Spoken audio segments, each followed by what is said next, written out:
Welcome back to all. तो आज का जो लेक्चर है वो सॉलिड स्टेट फिजिक्स पे लेक्चर नंबर फर्स्ट है। ठीक है, अपन ने अनाउंस किया था कि अपन आईआईटी जैम का नया कोर्स स्टार्ट करेंगे। ओके, और इनिशियली कुछ वीडियोज जो है यूट्यूब पे आएंगे। वो यूट्यूब पे वीडियोज इसलिए आएंगे क्योंकि जैसे आपको किसी ने सजेस्ट किया है कि आप जो है एक्सप्लोर फिजिक्स हिमांशु सर की कोचिंग ज्वाइन कीजिए। ठीक है, बट मेरा आपसे ये कहना है, अगर कोई सजेस्ट करता है तो अच्छी बात है, लेकिन उससे पहले आप YouTube एक्सप्लोर फिजिक्स चैनल पे जाइए और वहां पे जो है मेरे कुछ वीडियो ऑलरेडी डाले हुए हैं। ठीक है, वो देखिए। ठीक है, अभी जो मैं डाल रहा हूँ वो वीडियोस देखिए। ओके, उसके बाद में जब आपको सेटिस्फिकेशन मिले वहां से, ठीक है, तब आपको ज्वाइन करना है। ठीक है, ऐसे किसी के कहने से नहीं करना है बैच ज्वाइन। ओके, मेरे बैच में नहीं, कहीं पे भी नहीं करना है। जस्ट पहले आप जो है वहां पे सेटिस्फाइड होइए। देखो, एक चीज होती है, ठीक है, हो सकता है कि मैं बहुत अच्छा पढ़ाता हूं या नहीं पढ़ाता हूं, जो भी है, और टीचर जो है वो भी अच्छे पढ़ाते हूं, कुछ भी हो सकता है। लेकिन एक चीज होती है कि स्टूडेंट की टीचर के साथ में फ्रीक्वेंसी मैच होनी चाहिए। ठीक है, तो मैं ये मानता हूं कि जहां पे जिस टीचर के साथ में आपकी फ्रीक्वेंसी मैच होती है, ठीक है, जब वो पढ़ाते हैं तो आपको सब कुछ समझ में आता है, उनका तरीका अच्छा लगता है, वहां पे आप ज्वाइन कीजिए। ठीक है, तो मैं कुछ लेक्चर स्टार्टिंग के जो है मैं यूट्यूब पे डालूंगा। ओके, और ठीक है, चलिए, और आज जो है अपन आईआईटी जैम के अंदर जो है पहला सब्जेक्ट, ठीक है, पहला सब्जेक्ट जो है solid state physics devices and electronics, ये अपन स्टार्ट करने वाले हैं। ठीक है, आज तो मैं यही बताऊंगा आपको कि किस तरह से पढ़ाई करनी है, किस तरह से नोट्स बनाने हैं। ठीक है, आपकी स्ट्रेटेजी क्या होनी चाहिए। ओके, तुम्हारे पास शॉर्ट नोट्स किस तरह से बनाने हैं। ठीक है, और थोड़ा सा स्टार्टिंग का जो है टाइप्स ऑफ सॉलिड्स जो है वो मैं बताऊंगा। ठीक है, उसके बाद में नेक्स्ट जो है आपके पास में प्रॉपर लेक्चर आने लग जाएंगे। ठीक है, पहली बात तो ये कि सर हमारे पास में 7 सब्जेक्ट्स हैं, आपने सबसे पहले solid state physics devices and electronics ही क्यों स्टार्ट की। ओके, तो देखो, मैं आपको बता दूं कि मेरा ये मानना है कि जो सबसे पहले स्कोरिंग सब्जेक्ट हैं, ओके, जिसमें आप अच्छे से अच्छे नंबर ला सकते हैं, सब्जेक्ट आसान है, अगर वो आप पहले कर लेते हैं तो आप में थोड़ा सा कॉन्फिडेंट आएगा। ठीक है, आपको लगेगा कि हाँ, मैं एक अच्छी रैंक के साथ में आईआईटी जेईई का एग्जाम क्वालिफाई कर सकता हूं। ठीक है, तो मैं पहले उसी सब्जेक्ट को करवा रहा हूं। ये जो सब्जेक्ट है ये आसान सब्जेक्ट है, स्कोरिंग सब्जेक्ट है। इसको आप पूरा अच्छे से पढ़ लोगे, फिर आप क्वेश्चंस निकालना देखना, और जब एग्जाम भी देके आओगे, आई एम श्योर कि जो तुम्हारा कट ऑफ जाता है आईआईटी जैम का, उससे हाफ से ज्यादा, आधे से ज्यादा नंबर अकेला ये सब्जेक्ट आपको दिलाएगा। ठीक है, ये जो सब्जेक्ट है solid state physics devices and electronics, ये अकेला सब्जेक्ट जो आईआईटी जैम की कट ऑफ जाती है सिलेक्शन के लिए, ठीक है, उससे ज्यादा तुम्हारे पास में, आधे से ज्यादा नंबर जो है ये सब्जेक्ट दिलाएगा आपको। ठीक है, अपन उसी वे में पढ़ेंगे। मैं आज सिलेबस लिखवाऊंगा। ठीक है, सिलेबस का एक एक टॉपिक अपन पढ़ने वाले हैं, उससे कुछ एक्स्ट्रा ही पढ़ेंगे, उससे कम नहीं पढ़ेंगे। ठीक है, आप मैच कर लेना। ठीक है, एक एक टॉपिक में पढ़ाऊंगा यहाँ पे। ठीक है, सॉलिड स्टेट फिजिक्स का सिलेबस बहुत छोटा है। ठीक है, फिर इनका सिलेबस जो है ये भी ज्यादा बड़ा नहीं है। ओके, होपफुली जो है अपन 15 से 20 दिन के अंदर जो है ये कोशिश करेंगे ये वाला सब्जेक्ट आपका कंप्लीट हो जाए। ओके, अपन प्रीवियस ईयर क्वेश्चंस भी करेंगे, कुछ नए क्वेश्चंस भी करेंगे। ठीक है, तो ये सारी चीजें हैं। तो सब्जेक्ट स्कोरिंग सब्जेक्ट है, आसान है, और ये आपको जो है कट ऑफ से आधे से ज्यादा नंबर दिलाएगा ये सब्जेक्ट। ओके, तो इसको बिल्कुल ध्यान से देखना है। इसमें भी सबसे पहले जो है अपन सॉलिड स्टेट फिजिक्स स्टार्ट करने वाले हैं। ठीक है, सॉलिड स्टेट फिजिक्स। अच्छा, चलिए, अब मैं आपको बताता हूं कि आपको किस तरह से पढ़ाई करनी है, आपको नोट्स किस तरह से बनाने हैं। ठीक है, आपको रिवाइज किस तरह से करना है, वो ध्यान से सुनना। क्योंकि देखो, कोई भी सिलेक्शन, अगर कोई भी एग्जाम में सिलेक्शन लेना है, अगर आप कोई स्ट्रेटेजी नहीं है, डायरेक्टली आप जो है पढ़ना स्टार्ट कर दिया, एग्जाम देके आएंगे, तो ऐसे सिलेक्शन नहीं होते हैं। फिर चाहे तुम दिन रात मेहनत कर लो। ओके, एक प्रॉपर स्ट्रेटेजी में, एक प्रॉपर वे के अंदर अगर आप तैयारी करते हो तो आप सिलेक्शन, मतलब स्मार्ट स्टडी करके कम मेहनत में भी आप जो है अच्छी रैंक के साथ क्वालिफाई कर सकते हो। ओके, तो चलिए देखो, जैसे मान लो आपने आज मेरा ये लेक्चर देखा। ओके, ये लेक्चर देखने के बाद में आपको हर लेक्चर, जो भी लेक्चर आप देखो, उसके बाद में 10 मिनट या 15 मिनट आपको एक्स्ट्रा देना है। ठीक है, लेक्चर देख लिया, बिल्कुल प्रॉपर आपने नोट्स बना लिए। जो मैं यहाँ पे बोर्ड पे लिख रहा हूं वो एक एक चीज नोट करनी है, जो मैं बोल रहा हूं उस पर भी ध्यान देना है आपको। ठीक है, बिल्कुल प्रॉपर वे में आपने नोट्स बना लिए। उसके बाद में हर लेक्चर के बाद में आपको 10 मिनट देना है, ठीक है। उस 10 मिनट में आप क्या करोगे, आपके पास में एक अलग से कॉपी होनी चाहिए।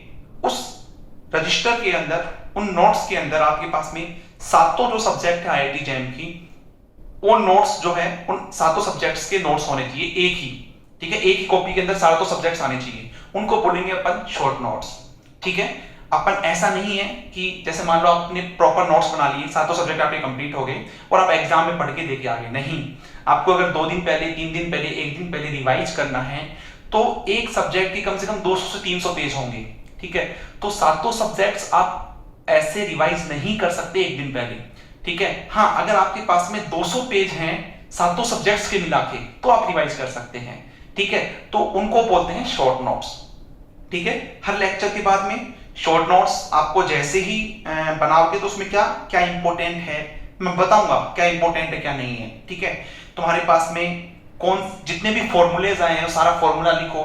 लगता है आपको इस फॉर्मूले से ये क्वेश्चंस बैठ रहा है, ठीक है, और वो क्वेश्चन इंपॉर्टेंट है, छोटा सा क्वेश्चन बना के भी लिख दो शॉर्ट नोट्स के अंदर, ठीक है। तो जो भी चीजें इंपॉर्टेंट लगे कि एग्जाम में जो है मेरे को ज्यादा ना पढ़ना पड़े और ये शॉर्ट नोट्स से ही मैं काम चला सकता हूं, उतने आपको शॉर्ट नोट्स बनाने हैं, ठीक है। चलिए, एक तो बात होगी शॉर्ट नोट्स की जो कि बहुत इंपॉर्टेंट है, ध्यान रखना कोई भी एग्जाम क्वालिफाई करने के लिए, ठीक है। सेकंड, आप रिवाइज कैसे करेंगे। जैसे मान लो आज मैं सॉलिड स्टेट फिजिक्स के आपने 2 लेक्चर देख लिए, ठीक है। कल जब आप तीसरा लेक्चर देखोगे नेक्स्ट डे, उससे पहले 2 लेक्चर का आपका रिवीजन होना चाहिए, ठीक है। 10 मिनट 15 मिनट पहले 2 लेक्चर का रिवाइज करो। कैसे करोगे रिवाइज, शॉर्ट नोट से। शॉर्ट नोट से करोगे तो 5 मिनट में रिवाइज हो जाएगा, ठीक है। हाँ जी, 5 दिन हो गए, ठीक है। 5 दिन का मतलब 10 लेक्चर हो गए, ठीक है। छठे दिन जब आप 11वां लेक्चर स्टार्ट करोगे उससे पहले उन सभी 10 लेक्चर का रिवीजन होना चाहिए शॉर्ट नोट से। शॉर्ट नोट से करोगे तो 10 से 15 मिनट में सभी 10 लेक्चर का रिवाइज आप कर सकते हो, ठीक है। तो ऐसे रिवीजन करना है, ऐसा नहीं जैसे मान लो आप 11वें छठे दिन जो है आप 10वें लेक्चर का या 9वें लेक्चर का रिवाइज कर रहे हो, नहीं, उन सभी 10 लेक्चर का रिवीजन होना चाहिए, ठीक है। ये रिवीजन करने का तरीका है। अगर आप बिल्कुल प्रॉपर वे में जैसे मैं बता रहा हूं वैसे चलते हो तो आप एक अच्छी रैंक के साथ एग्जाम क्वालिफाई कर सकते हो, ठीक है। चलिए, अब मैं बात करता हूं सॉलिड स्टेट फिजिक्स की। इसका सिलेबस लिख लेते हैं पहले, ठीक है। बुक्स, अच्छा मैं बुक्स बताऊंगा। जो फर्स्ट ईयर और सेकंड ईयर के स्टूडेंट हैं, बीएससी फर्स्ट ईयर और सेकंड ईयर के स्टूडेंट्स हैं, वो रेफरेंस बुक मंगा सकते हैं, उनको पढ़ सकते हैं क्योंकि उनके पास अभी टाइम है। जो फाइनल ईयर के स्टूडेंट हैं उनके पास अभी इतना टाइम नहीं है कि वो बुक्स पढ़ें, ठीक है। मैं ऑलरेडी लेक्चर में आपको इतना बता दूंगा, आपको बुक्स पढ़ने की जरूरत बिल्कुल भी नहीं रहेगी, ठीक है। लेकिन फिर भी फर्स्ट ईयर सेकंड ईयर के स्टूडेंट चाहते हैं कि सर हम रेफरेंस बुक पढ़ना चाहते हैं, तो मैं बुक्स आपको यहां पे बता दूंगा, ठीक है। चलिए सबसे पहले लिख लीजिए सॉलिड स्टेट फिजिक्स का सिलेबस, ठीक है। सॉलिड स्टेट फिजिक्स का सिलेबस, एक काम करता हूं मैं सॉरी, सिलेबस जो है मैं टोटल लिखवा देता हूं, ठीक है। इसका पूरी का सिलेबस लिखवा देता हूं, ठीक है। स्टार्ट अपन पहले सॉलिड स्टेट फिजिक्स करेंगे, ठीक है। तो देखो इसके अंदर लिख लीजिए सिलेबस, लिख लीजिए crystal structure,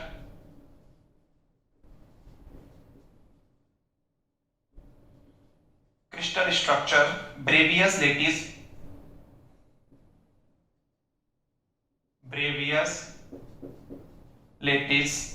and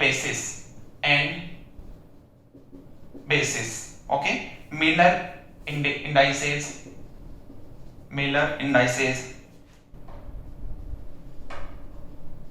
indices, okay. X ray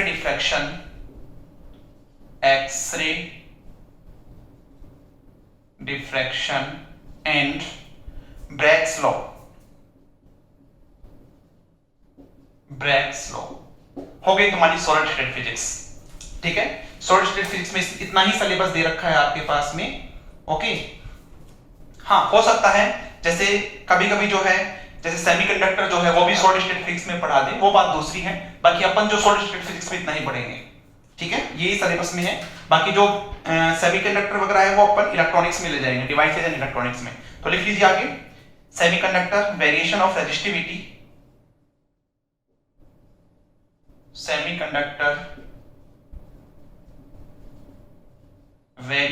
of resistivity,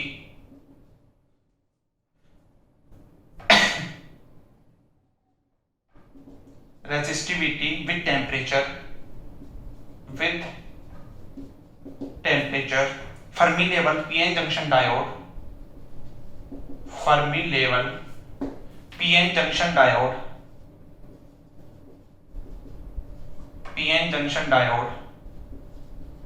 okay. IV characteristic,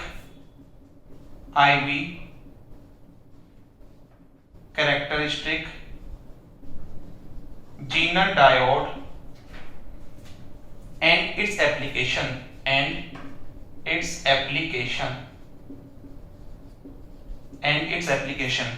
BJT देखिए, BJT मतलब bipolar junction transistor, BJT characteristics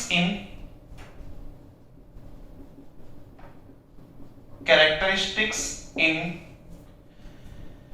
CB, CE and CD, CB, CE and CC mode, ये पता है?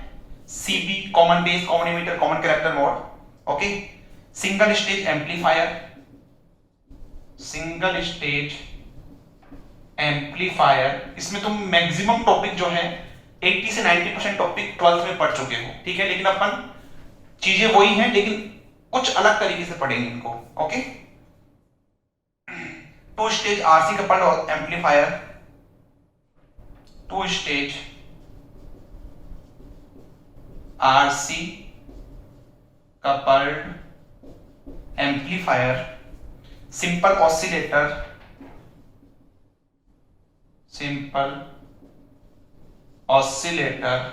ठीक है. Barkhausen condition,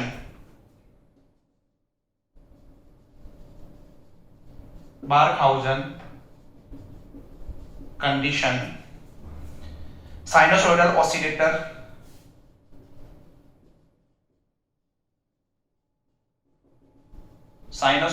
oscillator, operational amplifier, जिसको मैं op amp लिख रहा हूं, that are the very very important topic.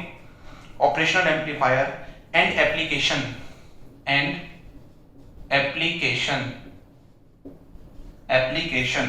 Inverting and non inverting amplifier, inverting and non inverting amplifier, Boolean algebra, यहां से डिजिटल स्टार्ट हो गई, Boolean algebra, binary number system,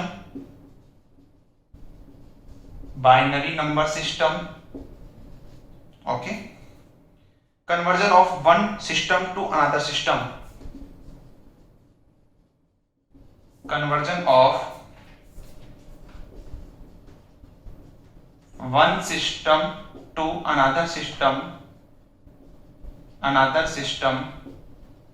one system to another system, binary addition and subtraction,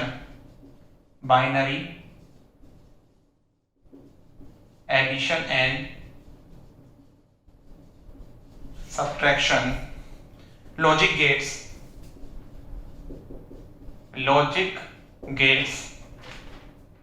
and or not,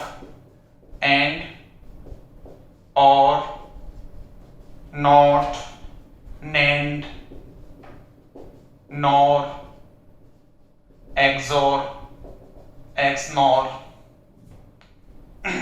truth table, combination of gate, truth table, combination of gates, De Morgan theorem,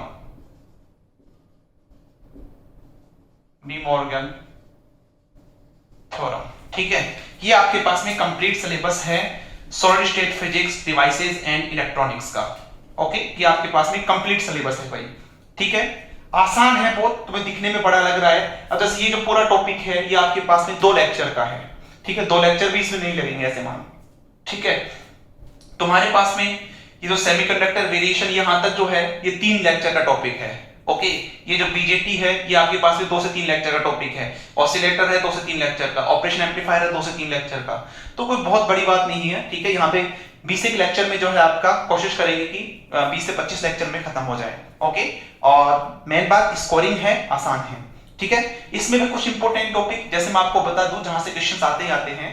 ठीक है, जैसे एक है Miller indices. ठीक है, मैं यहां पे ऐसे अंडरलाइन कर देता हूं, मिलर इंडाइसेज, ये टॉपिक वेरी इंपॉर्टेंट है। ठीक है, ब्रैग्स लॉ, यहां से क्वेश्चन, और एक क्रिस्टल स्ट्रक्चर से भी क्वेश्चन पूछ लेते हैं। ठीक है, तो ये कुछ टॉपिक है जो कि इंपॉर्टेंट है। नेक्स्ट इसके अंदर मैं बात करूं तो फर्मी लेवल से यहां से क्वेश्चन आता है। ठीक है, फर्मी लेवल से, जीनर डायोड से एक क्वेश्चन मान के चलिए, जीनर डायोड से। ठीक है, यहां से क्वेश्चन जो आते हैं, बीजेटी से क्वेश्चन आएगा आपके पास में। ओके, ये छोड़ो, amplifier, operational amplifier, that is very important. ठीक है, ये टॉपिक बहुत इंपॉर्टेंट है, यहां से क्वेश्चन ये पूरा इसके अंदर ही आ गया, इन्वर्टिंग नॉन इन्वर्टिंग। ठीक है, एक क्वेश्चन तुम्हारे पास में conversion of one system to another system, यहां से भी पूछ लेता है, और बाकी जैसे एक जो है वो यहां से पूछेगा। ठीक है, ज्यादा चांसेस रहेंगे लॉजिक गेट से ही। ठीक है, बिल्कुल आसान क्वेश्चन आता है। तो यहां से देखो तुम्हारे पास में ये मान के चलिए 1 2, ठीक है, 2 से 3 क्वेश्चन यहां से भी आएंगे, 3 क्वेश्चन ये मान के चलिए। ठीक है, 4 5 इसमें 2 क्वेश्चन आएंगे, 7 8 9, कोई तुम्हारे पास में जो मैंने बताया 10 से 12 क्वेश्चन तुम्हारे पास में यहाँ पे आ जाएंगे। ठीक है, मार्क्स की मैं बात करूं तो 14 से 15 नंबर का जो है तुम्हारे पास में ये सब्जेक्ट आएगा। ठीक है, तो इसको नोट कर लीजिएगा। ठीक है, बाकी जो है मैं पीडीएफ भी शेयर कर दूंगा, तो किसकी, सिलेबस की, नोट्स की पीडीएफ शेयर नहीं करूंगा, नोट्स अपने आप को बनाने होंगे। ठीक है, सिलेबस में पीडीएफ भी शेयर कर दूंगा आपको, ये नोट कर लीजिए भाई। ठीक है, ये पूरा सिलेबस है इस सब्जेक्ट का, और उसमें पहले जो है अपन स्टार्टिंग में जो है लगभग 7-8 लेक्चर, 10 लेक्चर के अंदर, 7-8 लेक्चर के अंदर ये वाला कंप्लीट कर देंगे अपन। ठीक है, सॉलिड स्टेट फिजिक्स का। चलिए इसे नोट कीजिएगा, फिर अपन आगे चलते हैं इसमें।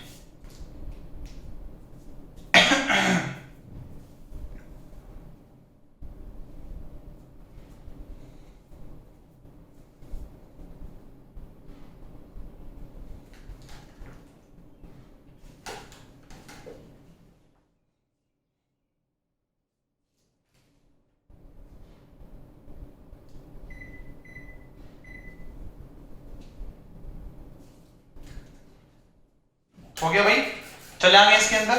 देखिए अब मैं एक बार बुक्स की बात कर लेता हूं जल्दी से।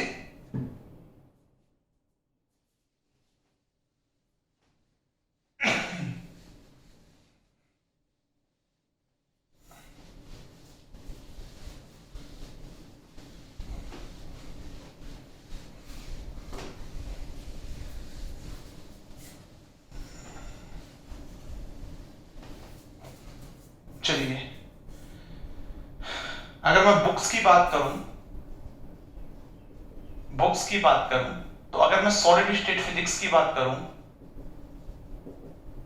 ठीक है, एक बहुत ही आसान बुक आती है, वो एक तरह से ग्रेजुएशन लेवल की आती है, आपको बीएससी में भी बहुत हेल्प करेगी। ओके, उसका नाम है पुरी एंड बब्बर, पुरी एंड बब्बर। ठीक है, बहुत ही तुम्हारे पास में आसान बुक है, बिल्कुल सिंपल लैंग्वेज में कोई भी इसको समझ सकता है। ठीक है, एक आती है आपके पास में वहाब की, एम ए वहाब। ठीक है, ये वाली बुक भी अच्छी है। और एक तुम्हारे पास में जब तुम एमएससी में या नेटवेट की तैयारी करोगे तो उसके लिए बहुत इंपॉर्टेंट है किटल,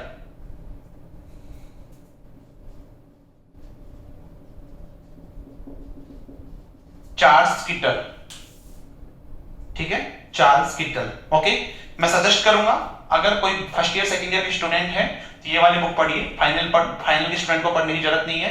ये बुक आपको जब समझ में आ जाएगी तभी आपको ये वाली बुक समझ में आएगी। ठीक है, चलिए अब बात करता हूं मैं इलेक्ट्रॉनिक्स के लिए। इलेक्ट्रॉनिक्स के लिए एक है वीके मेहता, बहुत ही बेसिक बुक है। ठीक है, अच्छी बुक है, खरीद लेना ये बुक। ओके, डिजिटल इलेक्ट्रॉनिक्स के लिए आरपी जैन है, थोड़ी सी हाई लेवल की आती है लेकिन बुक अच्छी है। ठीक है, ये भी बुक अच्छी है। ठीक है, एक सीधा की बुक आती है, आर एस सीधा। ठीक है, ये भी ठीक है बुक। तो ये तुम्हारे पास बुक्स हैं, मैंने पहले ही बोला है, जब first year second year final के स्टूडेंट हो, बुक से वैसे तुम्हें पढ़ने की जरूरत नहीं पड़ेगी। फिर भी फर्स्ट ईयर सेकंड ईयर के स्टूडेंट चाहते हैं कि कुछ रेफरेंस बुक भी हम पढ़ना चाहते हैं, तो ये बुक आप ले सकते हैं, बाकी जरूरत नहीं पड़ेगी। फाइनल ईयर के स्टूडेंट को तो बुक देखना ही नहीं है, ठीक है। चलिए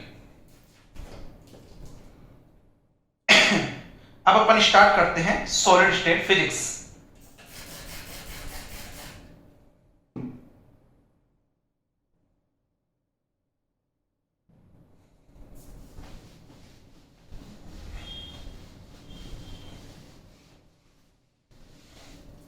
चलिए भाई लिख लीजिए इसके अंदर सॉलिड स्टेट फिजिक्स के अंदर देखो क्रिस्टल स्ट्रक्चर में सब कुछ आ गया, ठीक है। क्रिस्टल स्ट्रक्चर में आपको इंटर एटॉमिक डिस्टेंस वगैरह ये सब आती है ना, इंटरप्लेनर डिस्टेंसिंग ये, ठीक है। ये सब आपको अलग से सिलेबस में मेंशन नहीं किया, लेकिन उसके अंदर सब कुछ आ गया तुम्हारे पास में, ठीक है। सिंपल क्यूबिक, बीसीसी, एफसीसी वगैरह जो भी आता है ये सब कुछ आ गया तुम्हारे पास। ओके, तो हेडिंग लिख लीजिए टाइप्स ऑफ सॉलिड,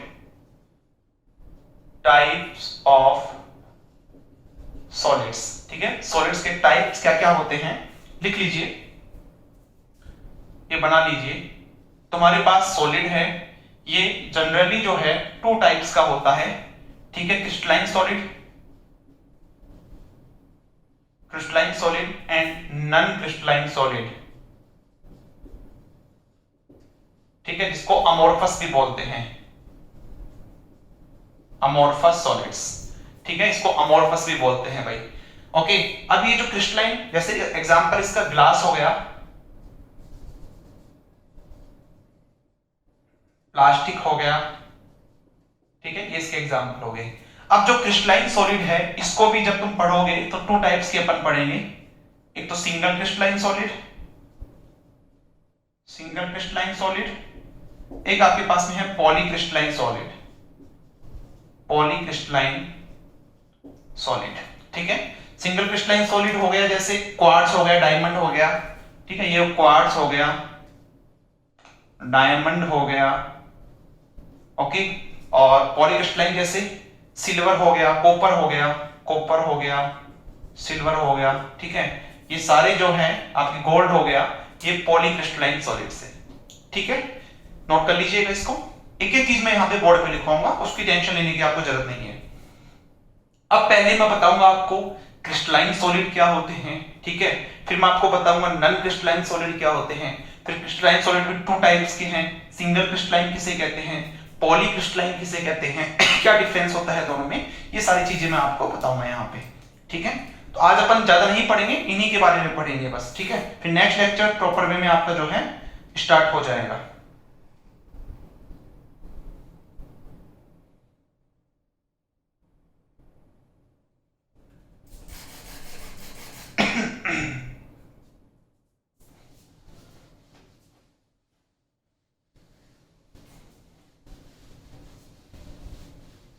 लिख लो इसके अंदर आगे, आगे लिखेंगे भाई, लिखिए crystalline solids are characterised bye,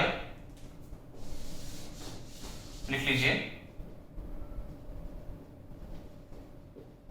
crystalline solids, ठीक है। लिख लो इसके अंदर आर, लिख लो चाहे दोबारा, crystalline solids are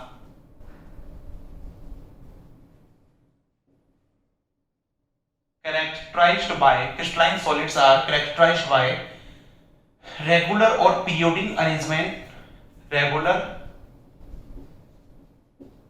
or periodic arrangement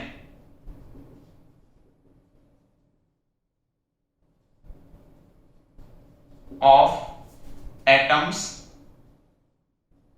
or molecules, atoms और molecules, ठीक है। मतलब ऐसे सॉलिड्स होते हैं, क्रिस्टलाइन सॉलिड्स ऐसे सॉलिड्स होते हैं जिसमें जो एटम्स है या मॉलिक्यूल्स है एक स्पेसिफिक अरेंजमेंट के फॉर्म में होते हैं, मतलब रेगुलर अरेंजमेंट होगा, ठीक है। अगर कोई एटम के बीच की डिस्टेंस यहाँ पे 2 मीटर है तो बाकी वाले एटम के बीच की डिस्टेंस भी 2 मीटर होगी, ठीक है। वैसे मीटर में नहीं होता, एंगस्ट्रॉम के अंदर होता है, जस्ट मैंने एग्जांपल दिया है आपको, ठीक है। तो बिल्कुल एक पीरियोडिक अरेंजमेंट के अंदर होगा, ठीक है। अगर कोई एटम है इतने के बाद रिपीट हो रहा है तो एटम उतनी डिस्टेंस के बाद रिपीट होगा, ठीक है। That is a periodic arrangement, okay. इसको बोलते हैं क्रिस्टलाइन सॉलिड्स। लिखो इसके अंदर, इसमें क्या होता है भाई, देखो जैसे ये है सेम शेप के, ठीक है,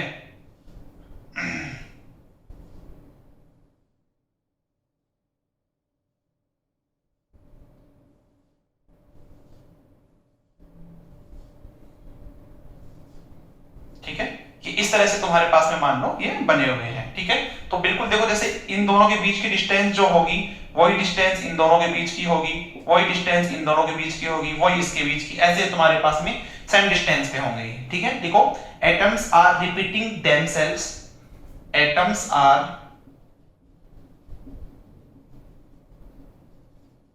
repeating themselves, atoms are repeating themselves after a certain distance, after a certain distance. ठीक है, that are the periodic arrangement and that solid are called as crystalline solids. ठीक है, next देखिए non crystalline solids.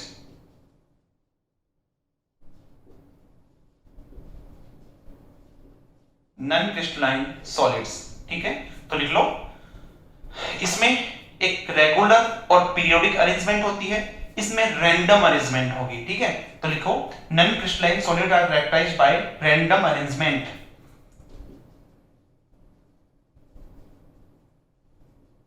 Non crystalline solids are characterized by random arrangement, random arrangement, random arrangement of atoms or molecules, atoms or molecules. ठीक है, लिखो arrangement of atoms will decide their properties. देखो arrangement of atoms, arrangement of atoms decide their properties, decide their properties. ठीक है, कोई भी solid की जो प्रॉपर्टीज है वो उनके एटम जो है किस तरह से अरेंज हैं वो डिसाइड करते हैं। जैसे प्लास्टिक जो है वो नॉन क्रिस्टलाइन है। ठीक है, देखो जैसे प्लास्टिक जो है is non-crystalline solid। ठीक है, कॉपर जो है, कॉपर जो है is crystalline solid, crystalline solid. Copper जो है आपके पास में वो एक क्रिस्टलाइन सॉलिड है। ठीक है, अब इसमें भी दो तरह से हो सकते हैं, लिखो लिखो diamond and copper both are crystalline solid but diamond is single crystalline while copper is polycrystalline solid, poly crystalline solid. ठीक है, चलिए इसे नोट कर लीजिएगा। अब अपन सिंगल और पॉलीक्रिस्टलाइन की बात करेंगे। ओके,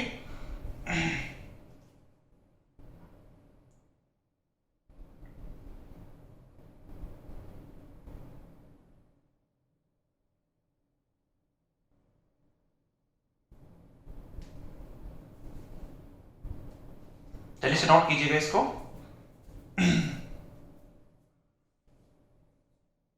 या फिर इसको पॉज करके नोट कर लेना। ओके, चलिए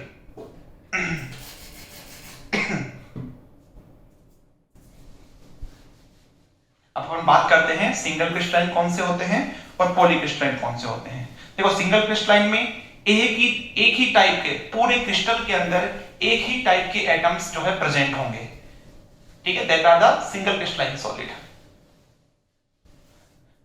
लिख लो इसके अंदर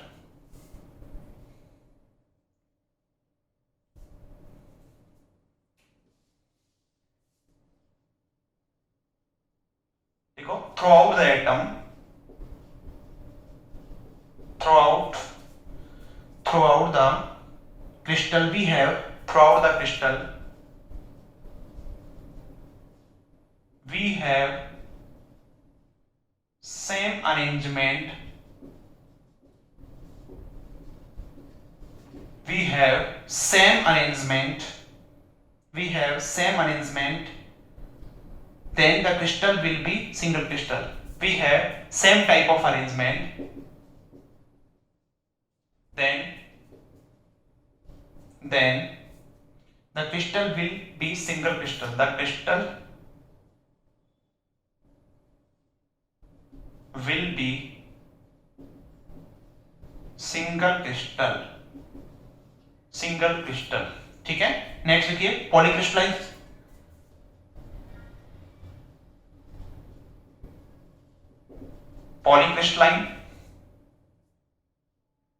लिखो इसके अंदर, polycrystalline is the arrangement of, लिख लो इसके अंदर, नाम से ही पता लग रहा है इसमें large number of single crystalline होंगे। ठीक है, लिखो polycrystalline is the aggregate of,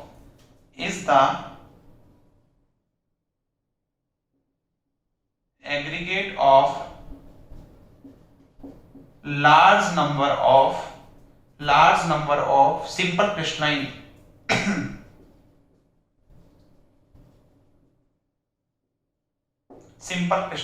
ठीक है। लिखो इसमें the small single crystal are known as grain. लिखो the small single crystal are known as grain,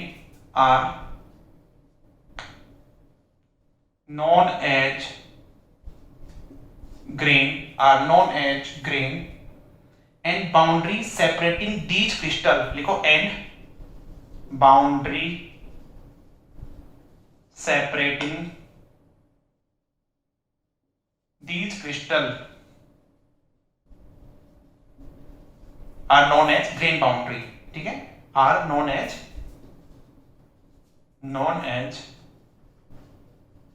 grain boundary। ठीक है भाई, एग्जाम में ये नहीं पूछने वाले आईडीजेम के एग्जाम में, लेकिन मान लो तुम आईडीजेम की तुम्हारे पास में अच्छी रैंक है और आप कोई रिसर्च इंस्टीट्यूट में जैसे आईआईसी बैंगलोर में जाना चाह रहे हो, तो वहां पे अलग से इंटरव्यू और होता है, आईजर्स में अलग से इंटरव्यू और होता है। ठीक है, तो उसमें छोटी छोटी चीजें पूछ सकते हैं। तो अपन दोनों तरह से तैयारी करेंगे, एक एग्जाम में अच्छी रैंक के हिसाब से भी और जो है इंटरव्यू के पर्पज से भी कर लेते हैं। ठीक है, चलिए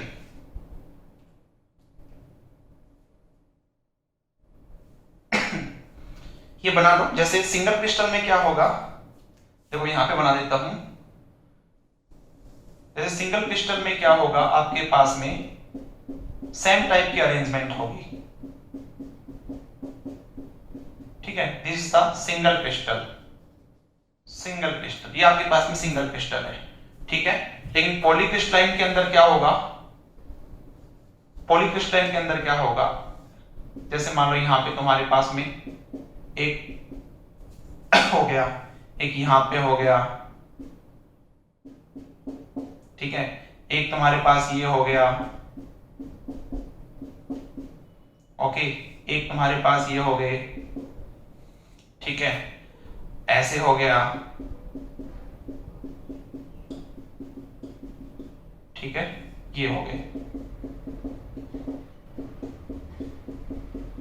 ये हो गया भाई। ठीक है, ये पूरा जो होगा आपके पास में पॉलीक्रिस्टलाइन होगा। ठीक है, इसमें से एक जो होगा वो सिंगल क्रिस्टलाइन होगा, और ये जो है, जो ये बाउंड्री जो है, जो दो सिंगल क्रिस्टलाइन को अलग अलग कर रही है, इसको बोलते हैं ग्रेन बाउंड्री। ठीक है, आई होप आपको समझ में आया होगा। नोट कर लीजिए इसको जल्दी से।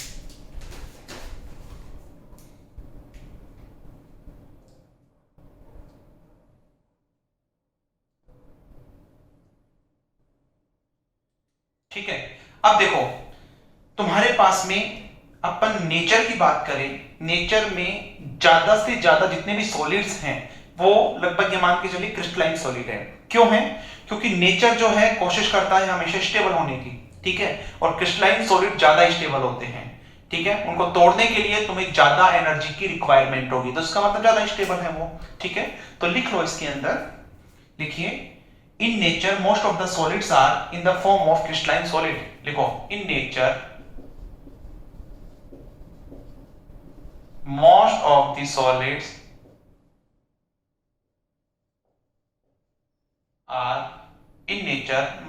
solids are In nature, most of the solids are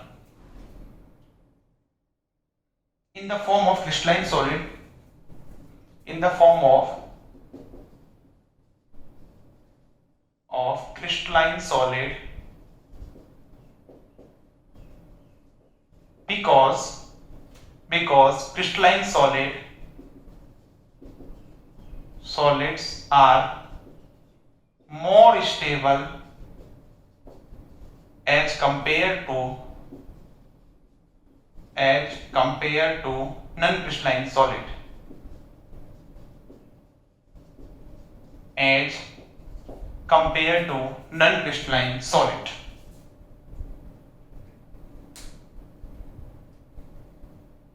Because crystalline solid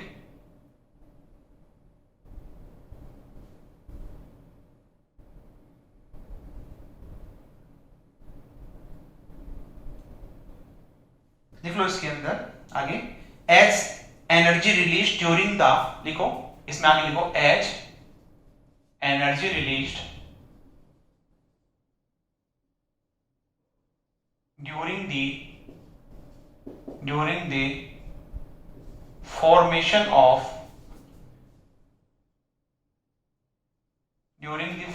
of crystalline solid is more, crystalline solid is more than amorphous solid, is more than amorphous solid, amorphous solid.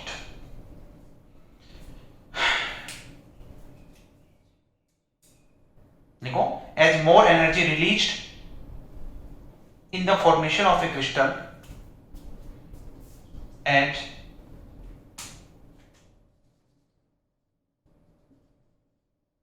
more energy released in the formation of a crystal,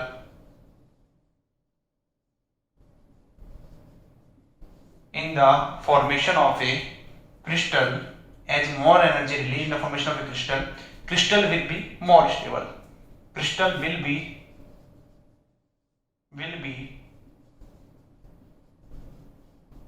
more stable, crystal will be more stable.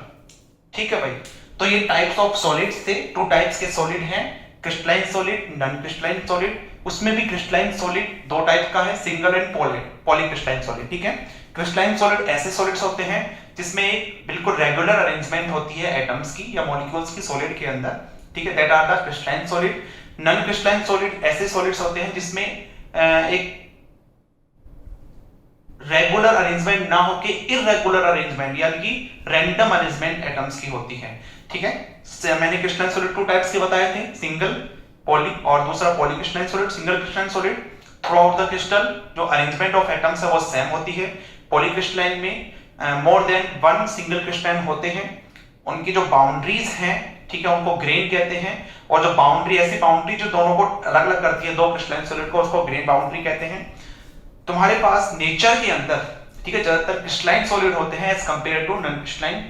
क्यों होते हैं? क्योंकि crystalline solid more stable होते हैं। More stable क्यों होते हैं? जब उनको फॉर्मेशन होता है, उनको तोड़ते हैं तो मोर एनर्जी की रिक्वायरमेंट होती है और ऐसे सॉलिड्स तो है मोर स्टेबल्स होते हैं। ये बिल्कुल बेसिक चीजें हैं, ये बता रहा हूं मैं। नेक्स्ट लेक्चर से जो है आपके पास में बिल्कुल स्टार्ट हो जाएगा, बेसिस क्या होता है, लेटिस क्या होता है, क्रिस्टल क्या होता है, ब्रेवियस लेटिस क्या होते हैं, 3 डायमेंशन में कितने होते हैं, 2 डायमेंशन में। डायरेक्ट क्वेश्चन पूछा हुआ है आईआईटी जैम के अंदर, जेस्ट के अंदर। ठीक है, तो नेक्स्ट लेक्चर से अपना टॉपिक वो स्टार्ट हो जाएगा जहां से क्वेश्चंस एग्जाम में आते हैं। ठीक है, आई होप आपको समझ में आया होगा किस तरह से तैयारी करनी है, किस तरह से नोट्स बनाने हैं। ठीक है, ये सारी चीजें आपको समझ में आया होगा। ठीक है, चलिए आज के लेक्चर में इतना ही है, बाकी सब अपन नेक्स्ट लेक्चर में देखेंगे। थैंक यू वेरी मच, जय श्री श्याम।